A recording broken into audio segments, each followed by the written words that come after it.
Ladies and gentlemen, welcome back to another video on the channel, and today we're talking about Jake Paul versus Tommy Fury. Who wins and how?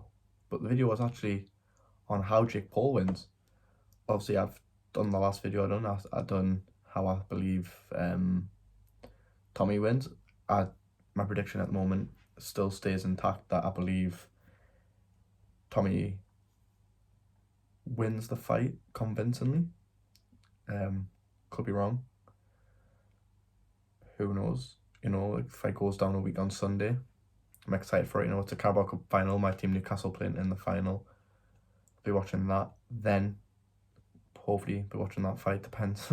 See how I'm like. But yeah, I got a Ray-Ban from work. See that? It's bad. I need to start wearing some like master thing. But yeah.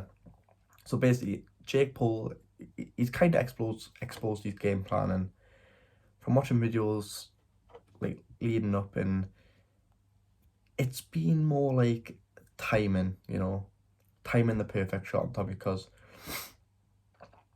he won't outbox Tommy. He'll struggle. I'd be surprised if he can outbox Tommy. Tommy's a lot more experienced. I know he says he's had 2 more fights, but Tommy's been doing this a lot longer with amateur fights as well. I don't know how many amateur fights Tommy's had, but he's had some, and he's been, I'd probably say he's been at least boxing double the time of Jake Paul.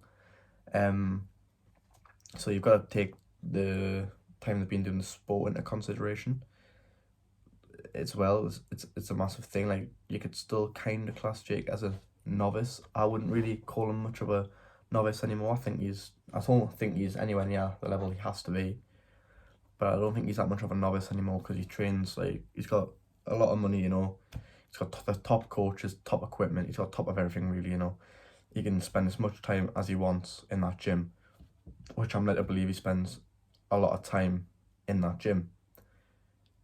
It'll have its cons of being in the gym all the time. Maybe get a bit bored or overtrain, work too hard, tire you for fight week, or other things. Injuries, a better chance of getting injured. But this fight, he has to be on it. Like, every fight so far, you'd have to say he's been on it.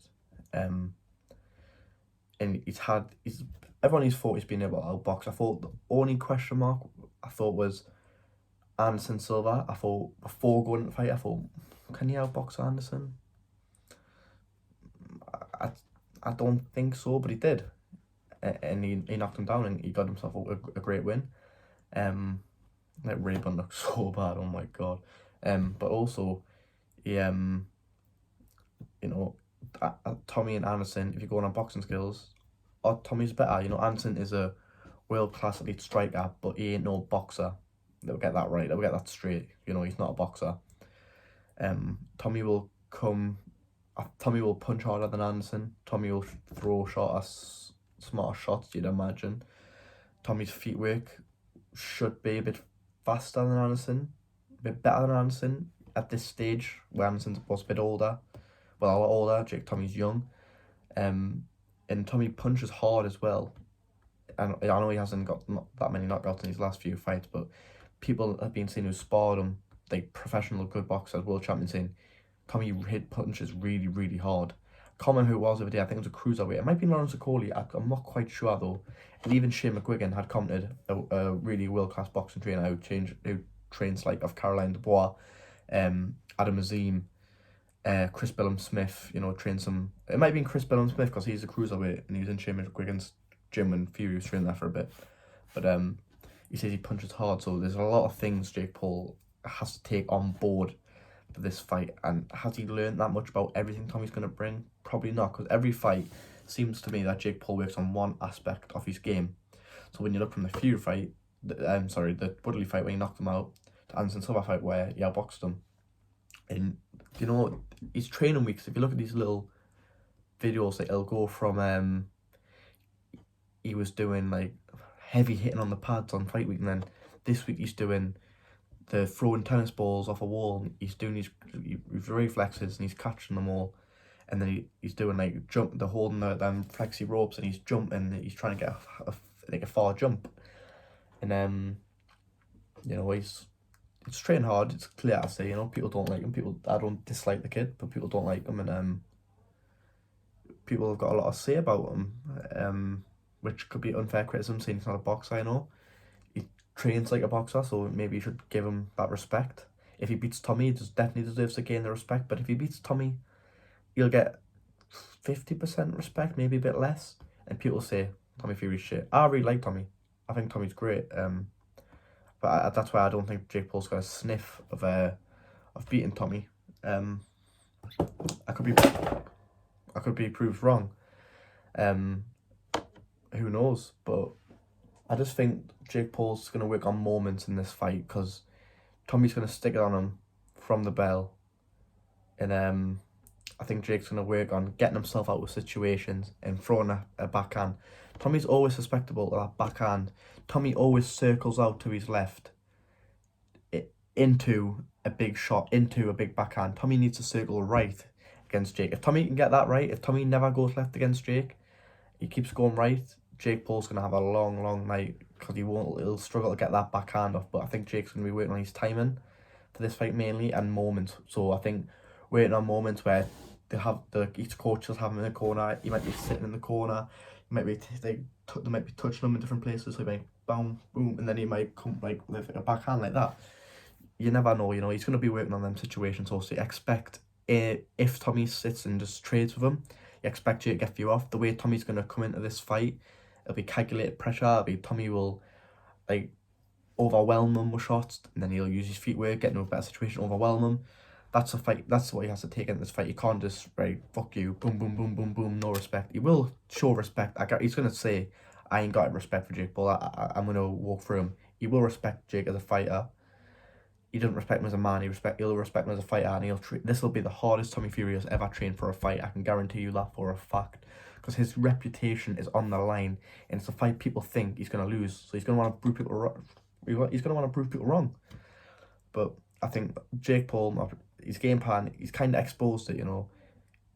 He's gonna fight in moments. He's not gonna be in the fight all the time. He's gonna be in the fight. It's gonna be basically, don't get this comparison wrong. It's going to be a bit like Deontay Wilder performance. Things aren't going to go well.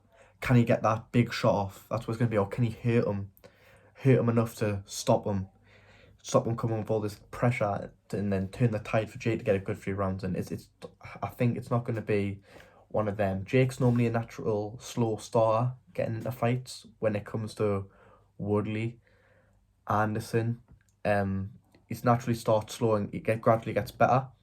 But he does get tired. Now, against Tommy Fury, a fresh young man, he's not against an old... He's only fought old people, other than Enisan Gibb, who wasn't good at the time. He's only fought old men. He gets tired going on, and obviously older, you'll get more tired as well. So, fighting someone against Tommy should be a top-conditioned man. And if Jay gets tired, it's also going to be a long night, but I expect Tommy to end it inside 4, to be honest with you. Maybe, but I think Tommy could. I think my prediction. I'm gonna go bold. I think Tommy will stop him in 2, but Jake's got to work in moments. That's his game plan. That's what he's got to execute well. And if he does it, you say fair play. If not, and then you could say he adopted the wrong game plan. But Tommy says, yeah, Jake Paul's there, and I don't expect, if Tommy wins, I don't even expect a rematch to get took unless Jake Paul was dominating the fight and somehow Tommy just knocks him out. That's not gonna happen, because Tommy's gonna be. It's going to be a fight where if Jake Paul's going to win this fight, it's going to be a fight Tommy's controlling, then Jake knocks him out, or it's going to be Jake's going to knock him out very, very, very, very early, and you didn't get to see what Tommy can do. But that ain't going to happen. I'm telling you now, Tommy Fury's going to come with all the smoke, and I believe Tommy will get the job done in the 2nd round by stoppage. Tommy said Jake Paul's going to be leaving in ambulance flights. Who knows? But I'm excited, it's going to be good. Jake Paul's game plan, is it right working on moments? Not really. It should be some aspect of your training camp working on moments, because, these moments are going to be very crucial in this fight. But also, he should be working on when Tommy's got him on that back foot. He's got to be working on head movement, staying there, creating angles for shots, It can't just be, right, I'm just going to go back, and waiting and patiently waiting, because if you're patiently waiting and Tommy's not knocking you out, but you're waiting, and nothing arises, before you know it, it's the last round. You're going to have to go for it, and you haven't even knocked him out, and you're going to lose on points. That's what's going to happen. Or get to the last round, you've got no chance to win on points, you go for the knockout, you get knocked out. So he's got to be very, very careful, and we'll see what happens. But guys, so thank you so much for watching. Please like, subscribe, and let us know who wins, and I'll see you in the next one.